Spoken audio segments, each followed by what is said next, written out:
Let's talk about what just happened with Cam Newton. When something happens related to identities between a black man and a white woman, as a black woman, you've got some decisions to make. If you're a black first black woman, the decision is easy. But if you're a woman who's decided to take into account all of her identities simultaneously, shit gets real. This week, a white woman reporter named Jordan Rodriguez asked Cam Newton of the Carolina Panthers a question, and here's how he responded. I know you take a lot of pride in seeing your receivers play well. Devin Funchess has seemed to really embrace the physicality of his routes and getting those extra yards. Does that give you a little bit of an enjoyment to see him kind of truck sticking people out there? It's funny to hear a female talk about routes, like,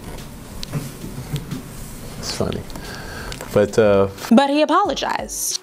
After careful thought, I understand that my word choice was extremely degrading and disrespectful to women. And to be honest, that was not my intention. And if you are a person who took offense to what I said, I sincerely apologize to you. He was dead wrong, but honestly, he admitted his mistake. We're good. But I'm still annoyed by those conversations that emerged right after this incident happened. Let's talk about it. On the pro Cam side, we have this. I saw the remark made by Cam Newton. He sounded playful. The journalist wants to be a victim and exploit the situation. Period. Is it possible that Jordan saw the situation as a way to come up? Absolutely. But Cam was still wrong. Moving on, we have this. White Feminism Strikes Again, Part 2. Enjoy these gems from Jordan Rodriguez, catalyst for Cam Newton's media lynching. A lynching? Really? When he actually did something wrong? I'm not co-signing that. I'm completely against using metaphors for violence that people actually endured when we have other language to adequately describe what happened here. But in order to do that, we have to acknowledge that black men can perpetrate sexism against white women. And we also need to be real about the fact that a big reason why people went digging through Jordan's tweets is because they think that her racism will negate Cam's sexism. That math doesn't add up. Jordan does still have a legitimate grievance, even if she's racist. And we'll get to that later. The grievance is legitimate because we're talking about systems,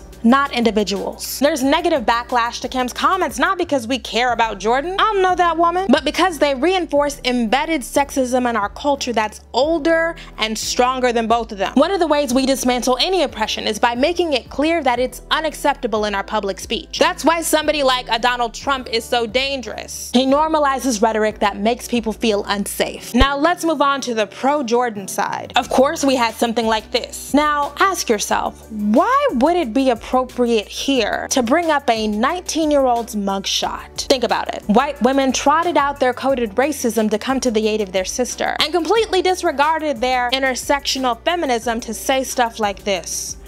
I'm sorry, but racism and sexism are always the issues. They are always the issues. And now it's time to talk about Jordan's bigotry. These are the tweets that were found. The earth moves at 450 miles per hour. That's 10 times triller than NASCAR. Dale Earnhardt's a bitch nigga. Girl, my dad is being super racist as we pass through Navajo land. And then she went on to tell someone, he's the best. Father of the year. Now look, people can't come back from mistakes. Jordan sent those tweets when she was in college. If she'd come back and offered a thorough, heartfelt apology, we'd be good. But she didn't. She tweeted this: I apologize for the offensive tweets from my Twitter account from 4/5 years ago. There is no excuse for these tweets and the sentiment behind them. I am deeply sorry and I apologize. Okay, girl. But here's the thing.